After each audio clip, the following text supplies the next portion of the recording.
Evangelio de Mateo, capítulo 8, versículos del 23 al 27.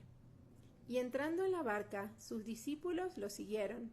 Y de pronto se levantó en el mar una gran tormenta, tanto que la barca era cubierta por las olas, pero él dormía. Y acercándose lo despertaron diciendo: Señor, salva, que perecemos. Les dice: hombres de poca fe, ¿por qué estáis temerosos? Y se levantó y reprendió a los vientos y al mar, y sobrevino una calma absoluta. Y los hombres se maravillaron diciendo: ¿quién es este que aun los vientos y el mar le obedecen? Bien. Dice en el versículo 23, y entrando en la barca, sus discípulos lo siguieron. Entonces aquí van los discípulos detrás de Jesús, ¿no? Jesús entra en la barca y los discípulos van detrás de él. Y medio pasa esto, dice: de pronto se levantó en el mar una gran tormenta.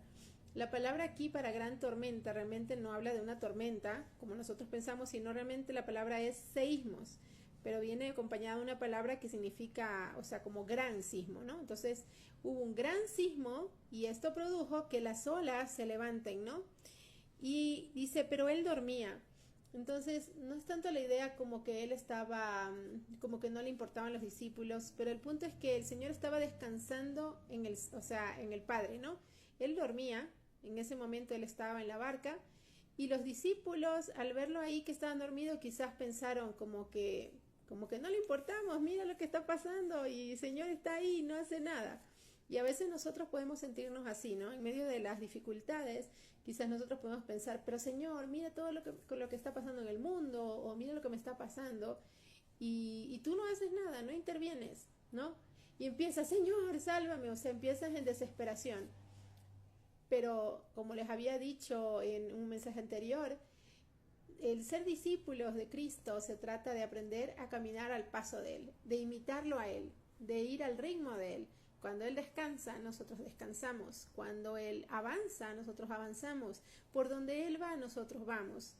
Con la actitud que Él toma las cosas, nosotros tomamos la misma actitud. Entonces el Señor le estaba enseñando eso, ¿no? Que aún en medio de esta circunstancia que pasó, algo repentino como un temblor fuerte que hizo que estas olas se levanten de tal manera que cubran, ¿no? Que cubrían la barca y ellos pensaban que se iban a morir, pero ni aún esto está fuera de la soberanía del Señor. Cual fuera la causa, ¿no? Porque puede ser una causa simplemente natural, ¿no? De las placas tectónicas, como podría ser, como en el libro de Job vemos, que Dios le permite a veces usar cierto poder en la naturaleza, el maligno, para, ¿cómo se llama? El maligno tiene obviamente, ¿no? Tiene sus intenciones, pero siempre va a prevalecer la del Señor, que el Señor va a usar las cosas, ¿no? Y tiene que pedir permiso al Señor, por decirlo de una manera. Entonces, el Señor está al tanto de todo. Y entonces lo despiertan así como que si el Señor no supiera lo que está pasando, desesperados, entran en desesperación, y en vez de decir, bueno, si el Señor está en calma es porque, o sea, porque nada va a suceder, o porque el Señor va a hacer algo. En vez de eso entran en desesperación, dice, Señor, salva, que perecemos. O sea, como no te das cuenta que vamos a morir.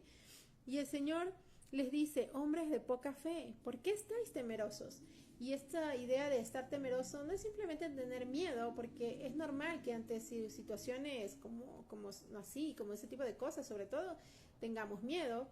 Pero el punto es que aquí la idea en el griego es que es un miedo que paraliza, ¿no? Que no les permite pensar ni hacer nada, que están llenos de terror.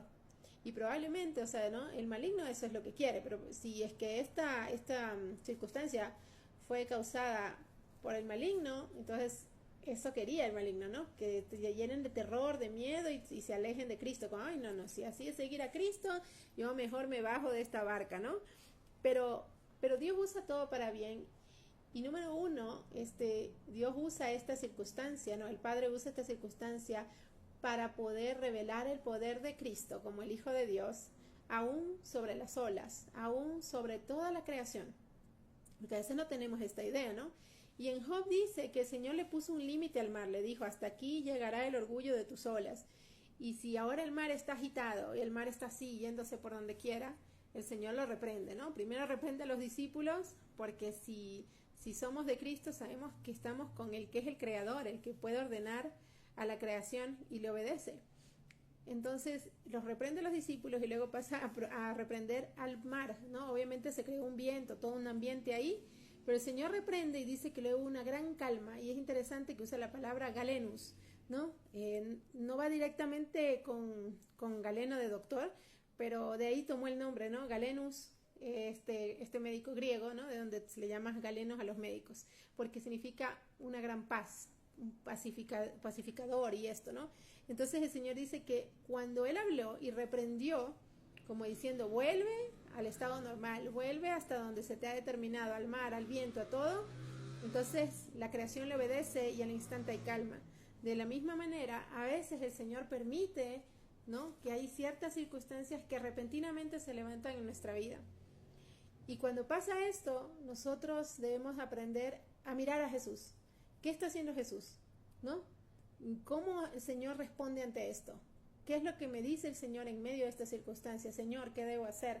No, Señor, sálvame, no. Señor, ¿qué debo hacer? En esta circunstancia que se ha levantado, ¿qué hago? Dime, ¿me espero? ¿Camino? ¿Hablo? ¿No hablo? ¿Qué digo? ¿Qué hago?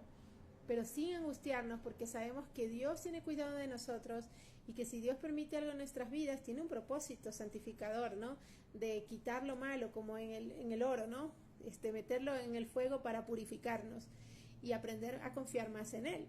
Entonces, tenemos que darnos cuenta de esto, ¿no? Y al final ellos se maravillan, dice, ¿quién es este que aún los vientos y el mar le obedecen?